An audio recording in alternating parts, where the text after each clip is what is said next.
Upon awakening in a forest, a menu appears before Kelvin that conveys a message from the goddess of reincarnation, explaining his reincarnation circumstances, the world he inhabits, and his stats. Observing his stats on the menu and discovering that he is a summoner, the menu recommends that he journey to the nearby town and register as an adventurer at the Adventurers Guild located there. Without wasting any time, the two make their way to the nearby town, where Kelvin discovers that his former self had tamed the goddess of reincarnation, which he finds quite embarrassing. After reaching the town of Parth, Kelvin shares how Melfina became the goddess of reincarnation and how he persuaded her to be his tamed ally. It is also revealed that Kelvin sacrificed his memories from his previous life to gain additional skill points. He subsequently inquires whether he would be able to summon her. However, Melfina states that Kelvin cannot do so at this moment, as his MP level is insufficient. Shortly after, Kelvin converses with the guild receptionist at the bustling Adventurers Guild to complete his registration. Thanks to his understand language and literacy skills, Kelvin is able to read and write in that world, permitting him to register himself in the guild. To prevent drawing attention from the nation lords due to his title of summoner, Kelvin lists himself as a green mage. Once he is registered as an F-rank adventurer, the receptionist explains the guild's ranking system and relevant information. For his first assignment, Kelvin opts to hunt blue slimes for the initial quest he will undertake. Afterward, Kelvin acquires a wooden rod from the weapons store and proceeds to the grassy plains beyond Parth to look for some blue slimes. Upon discovering a few, Kelvin activates his S-ranked appraisal eye on them to learn their stats. Learning from Melfina that one must obtain a monster's consent by weakening them first, Kelvin chooses to refrain from using his magic and instead attempts to attack them with his wooden rod. Nevertheless, this effort fails, resulting in him being struck in the stomach by one of the slimes. Undeterred by this setback, Kelvin persists in battling it and eventually manages to form a contract with the slime. He names his new slime companion Clotho and realizes that he can communicate with his companions through unspoken connections. After designating that ability as his servant network, Kelvin summons Clotho, and together they defeat the slimes present in the vicinity. Returning to the town with sufficient gold for lodging and meals at an inn, Kelvin takes a side route down an alleyway and discovers a slave trader displaying his slaves for sale. One of them, a half-blooded elf, draws Kelvin's attention, but he gives it no thought. Later, Kelvin secures a room at the Spirit's Song Inn and partakes in a meal there. At the Adventurers Guild, Kelvin discovers from Anj that he has been elevated to E rank, but shows worry about taking on higher-ranked missions without forming a group. This concern arose primarily because Kelvin had concealed his identity as a summoner to avoid attracting unwanted attention. Observing that Kelvin will soon be aiming for D rank, Anj recommends that he upgrade his gear before taking the necessary steps toward his new aspiration. Recognizing the council, Kelvin requests to undertake a D rank quest.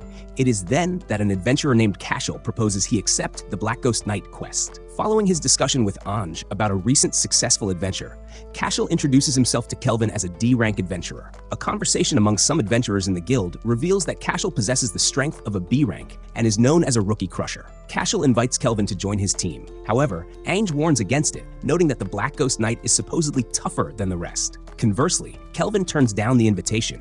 Kelvin utilizes his appraisal eye on Cashel to examine his stats and foreboding title. Thus, in response to this, Kelvin proposes they compete to see who can defeat the Black Ghost Knight first. Cashel agrees to the conditions, albeit with slight hesitation, and departs as Kelvin begins to strategize how he will manage the encounter. Cashel reconvenes outside the guild with his two dubious party members. Gmel updates Cashel on Kelvin's stats and abilities, while the other member, Raj, is directed to act as the gentle muscle against Kelvin. Nonetheless, he resists being gentle and asserts that he will deal with it in his usual manner. As dusk settles within the Wicked Spirit's castle, Cashel's group arrives in the castle's hallway, just prior to the throne room, where they stumble upon the remains of undead skeletons strewn across the floor. Kelvin emerges from his hiding spot, staff in hand, and Cashel's group internally acknowledges that he is a wind mage and considers how they will confront him. However, Kelvin calls out to the group that they are hunting him, leading them to assume that Kelvin is pursuing the bounty on the heads of Cashel's party members. Indifferent to that, Kelvin provokes the group, prompting Raj to step up and attempt to assault Kelvin, only to fall victim to his swampy floor trap known as Mudvine. Cashel deduces that Kelvin utilized his concealment skill to cast the spell, and acting on his instincts, Gmel fearfully escapes the area, only to encounter the recently evolved Clotho. A flashback illustrates that after Kelvin eliminated enough monsters, Clotho transformed from a blue slime into a slime Glatonia. Back in the current situation, Clotho swiftly defeats Gmel, and then Raj manages to escape his murky imprisonment only to be ensnared by Clotho. Consequently, Cashel faces off against Kelvin, who discerns his opponent's motives for hunting adventurers as they all find themselves bound. Wasting no more time, Kelvin enters the room where the Black Ghost Knight was located, and after activating his appraisal eye on him, discovers that his name is Gerard, along with his stats and skills. Kelvin expresses his interest in recruiting him. This prompts a civil discussion between the two, during which Kelvin learns some reasons why Gerard turned into a monster. Desiring to forge a contract with Gerard, Kelvin engages him in a duel, aided by Melfina's guidance and Clotho. During their fight, Gerard reminisces about the downfall of the kingdom he once served, known as Alcarl, when an elven emissary from the western continent named Gildora arrived and requested him to join the Lyzia Empire to annihilate the Empire of Deramis. The king turned down the proposal, yet Gildora cautioned about the repercussions of such a refusal. Shortly after, the kingdom succumbed to devastation, and Gerard's wife Betty and daughter Connie died. Returning to the present, Gerard pledges to seek vengeance for the land of Alcarl, which binds him to the duty of the living. Nonetheless, Kelvin overcomes him with combined efforts from Clotho. The following day, Kelvin submits the quest concerning the Black Ghost Knight and discovers that Cashel's group has been imprisoned and faces likely execution for their offenses.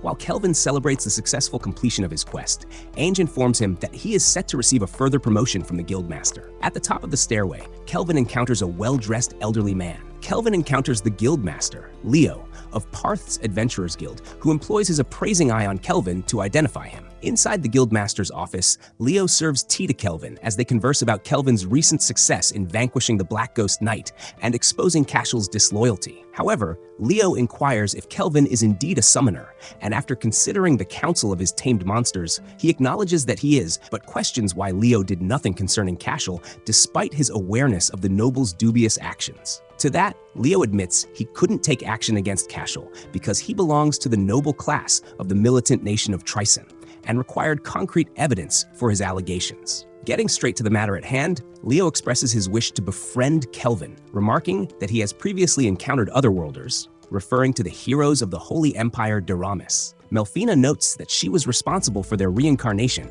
and assures Kelvin that she will share more information later if he is interested. Leo proceeds to elaborate on the heroes of Deramis, stating that the priestess there predicted the resurgence of the Demon Lord. Kelvin realizes that Leo wants him to safeguard the town in place of the heroes, a request that Leo confirms. He enumerates several enticing incentives for accepting his proposal, and Kelvin agrees. Subsequently, the innkeeper Claire commends him for attaining B rank within the guild. While enjoying lunch in his room, Kelvin has Melfina reveal her insights regarding the heroes of Deramis. Her details about the heroes were not specific, indicating they were selected based on their attractiveness and intelligence. After absorbing this information, Kelvin resolves to collect his reward money from Clotho, making his way to the alley where slaves are being sold. Kelvin aims to bolster his party's strength by acquiring a rear guard who has not been previously purchased by anyone else. This is because a slave's master has total control over the allocation of their slave's skill points. Upon arriving at the alley, Kelvin spots the half-elf he noticed the other day. The slave trader explains that no one wishes to buy her due to the curse that incinerates anyone who touches her. Acquiring more details about the curse from Melfina, he learns that it stems from the Fire Dragon King and that it can only be lifted by an A-rank white magic spell named Sacred Bless. After departing the scene, Kelvin later returns and purchases the half-elf named Aphil, with whom he becomes acquainted during their return to the inn. Kelvin also casts Sacred Bless on Ethel, thereby breaking the curse that had been placed on her. Afterward, Claire has Ethel put on a maid's outfit at the inn, and they both have dinner together. Later, in Kelvin's room, Ethel learns all of Kelvin's secrets about himself and is instructed to allocate her skill points as she wishes. However, one issue that arises is that they must share a bed, leading to Kelvin having a restless night. A month after Kelvin acquires Ethel, the two venture into the dark purple forest and conquer many of the monsters there to level up Ethel and help her gain new skills and abilities. Later that day, Kelvin's group informed Ainge at the Adventurers Guild about the successful subjugation of a wicked sage tree, and she congratulated them. She also tells them that completing one more successful quest will enable them to take the rank up exam. This would allow Kelvin to achieve rank A and Aphil to achieve rank B. After a short conversation regarding Aphil's last exam, Ainge invites Aphil to check out a new confectionery she discovered, and Aphil requests that Kelvin accompany them as well. Kelvin is then persuaded into accepting the invitation by Ainge. Eventually, Kelvin encounters Ainge outside by a fountain, and they are soon joined by Aphil, who donned a lovely dress that Kelvin praises, all thanks to Ainge's insistence. Later, they sit down at a table after buying some sweets, and Ethel tries to feed Kelvin some of her cake. This action attracts a small crowd of men who comment on it, prompting Kelvin to clarify, and not wanting to feel left out, Ange does the same with a sweet roll. More attention is drawn to the group as Kelvin attempts to manage the situation, but he is interrupted by Tabra, the third prince of Tryson, along with his 2 guards. One of the guards proposes that Tabra utilize his status to discipline Kelvin for his lowly commoner rank. Tabra also shows interest in Ethel and offers to pardon them if Kelvin relinquishes one of his ladies to him. Kelvin swiftly deals with the 2 guards and then uses a gravity spell on Tabra while questioning why he is in Parth. Overcome by Kelvin's spell, Tabra claims he is there to meet with Leo regarding a powerful adventurer he wanted to meet. Tabra intended to have the adventurer serve him, and Kelvin revealed that he must be the adventurer and refused to serve him. Once that was established, Kelvin proposes they shop for more sweets, and the girls agree. At the Holy Empire of Doramus Great Cathedral, Priestess Colette prays before the statue of Melfina, seeking an audience with her. Melfina responds to the prayer, and Colette provides her with an update on the heroes of Doramus. Satisfied with the news, Melfina gives Colette an oracle that the heroes must exterminate an evil in the Western continent and advises them to stay far away from Parth. After that concludes, the heroes arrive at the scene, and Colette conveys the oracle she received to the group. That night at the inn, Ethel expresses her gratitude to Kelvin for assisting her that day, and Kelvin thinks nothing of it, but apologizes for their continued sharing of a bed. This leads to a heart-to-heart discussion with Ethel feeling inadequate to Kelvin's taste in women, but he dismisses any of Ethel's concerns. The next day, Kelvin evaluates the statistics of the hero party alongside Gerard, Clotho, and Ethel. It is widely believed that the heroes' levels are significantly lower than anticipated. Conversely, Kelvin feels satisfied that he managed to craft a staff from materials dropped by a monster, although it is said that he encountered numerous failures before achieving that single success. Gerard remarks that Kelvin fashioned a dreadnought shield and a crimson cape for him. Ethel then mentions that she fashioned a sage's black robe for Kelvin using her sewing abilities. Claire subsequently knocks on their door to notify Kelvin that the guild wishes to speak with him. In the guildmaster's quarters, Leo informs Kelvin about a rank D dungeon known as the Hermit's Cave, where a hidden room was found containing a formidable demon within it. Leo also references an incident involving the third prince of Tryson earlier that day and the resulting issues. When asked if Kelvin would undertake the quest, he agrees to it. Afterwards, Kelvin, joined by Ethel and Gerard, travels to the Hermit's Cave dungeon and receives information from Erd regarding the circumstances surrounding the dungeon. The group ventures into the dungeon, and as they reach the secret room, upon entering, they discover a demon woman shackled to a monolith. Another demon, perched atop a mound of bones, introduces himself as Archdemon Victor. Kelvin then inquires about the identity of the chained woman, and Victor answers while sealing the room off, stating she is the Demon Lord's daughter. Melfina then informs Kelvin that there were 3 Demon Lords in history, and the lady must be the daughter of the current one, Gustav. Kelvin then asserts that Gustav did not have any children, while Victor clarifies that Gustav did not have any officially recognized offspring. Additionally, Victor reveals that he guides the group into a trap to consume and absorb their power. Victor charges at the group, but Gerard shields him with his protective gear, and Victor's intentions to become the next Demon Lord are gradually exposed. Melfina then remarks on how Kelvin's unpleasant habit has surfaced once more, a sentiment that Gerard concurs with. This habit involves Kelvin smiling prior to engaging with a powerful opponent, labeling him a battle junkie. An excited Kelvin shares with Victor his thrill about battling him, and Victor humorously responds by casting the black magic incantation Hades' Army. The spell brings forth a swarm of demons from a nearby heap of skeletons, and with a snap of his fingers, Victor commands the creatures to attack. Kelvin observes that the monsters are B-ranked and uses his wand to cast Windshot, obliterating a small group of them, while Gerard assists him in taking down the rest. Victor praises their abilities and then uses a smoke bomb to hide himself and initiate a surprise attack. However, Kelvin perceives his presence and warns Gerard, who promptly counterattacks. Nevertheless, Victor overwhelms Gerard and shifts his focus to Kelvin, who has Clotho employ magic absorption on him before casting Glory's Sanction. The assault binds Victor's left arm, but it is insufficient to restrain him. Therefore, Kelvin casts Vortex Edge to enhance Gerard's sword. As Gerard advances to strike Victor, the demon attempts a sneak attack on Kelvin, who has Eiffel reveal herself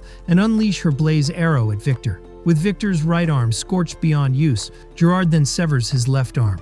Although satisfied with this result, Kelvin instructs the group to retreat as his glory's sanction has just lapsed. Victor commends the group for inflicting the second most significant damage he has ever experienced, and attributes his loss of edge to the tranquility of that time. However, Victor is determined not to yield and casts Jin Scrimmage on himself, surrounding himself with a dark, foreboding energy. To prevent the spell from completing, Kelvin, Ephil, and Gerard each cast a spell or utilize a skill against Victor, but they are too late. Kelvin then instructs Gerard to maximize his loyalty skill. When Victor charges at the group, Kelvin casts Earthen Rampart to block him, but Victor breaks through, forcing Gerard to use his shield as a last line of defense. Victor then gains the advantage over Gerard, but before he can inflict further harm, Ephil diverts Victor's attention with arrows. This distraction allows Gerard to mount a counterattack against Victor, who soon finds himself overwhelmed by Clotho hurling all the failed weapons created by Kelvin at him. A coordinated attack from Kelvin, Ephil, and Clotho sends Victor crashing against a wall, causing debris from a pillar to fall towards Sarabal. Swiftly, Victor intercepts and shifts the piece of rubble that would have crushed Sarah aside, collapsing onto his back as he concedes defeat. Kelvin then confronts Victor about his lie concerning Sarah, to which Victor replies that, had he not lied, Kelvin's team wouldn't have fought as fiercely against him. He admits that Gustav entrusted him with the responsibility of protecting Sarah as her caretaker. A flashback reveals Victor's history as Sarah's caretaker. In this memory, Victor is depicted instructing Sarah in magical pugilism. Eventually, the heroes group assaults the Demon King's castle. Although King Gustav's life was at risk, he placed a seal on Sarah that required a human to break and sent her to a distant location where she would be protected. When Victor ultimately discovered Sarah, he vowed to safeguard her and wait for the hero to have long perished, and for a time of peace to restore her so she could ascend as the new Demon King. Before his death, Victor requests that Sarah accompany Kelvin's party and declines to join Kelvin's group since he is devoted solely to Gustav. Kelvin then Jechu the seal on Sarah, and when she awakens, she tearfully condemns Victor and her father for their selfish actions. Outside, the party encounters Erd,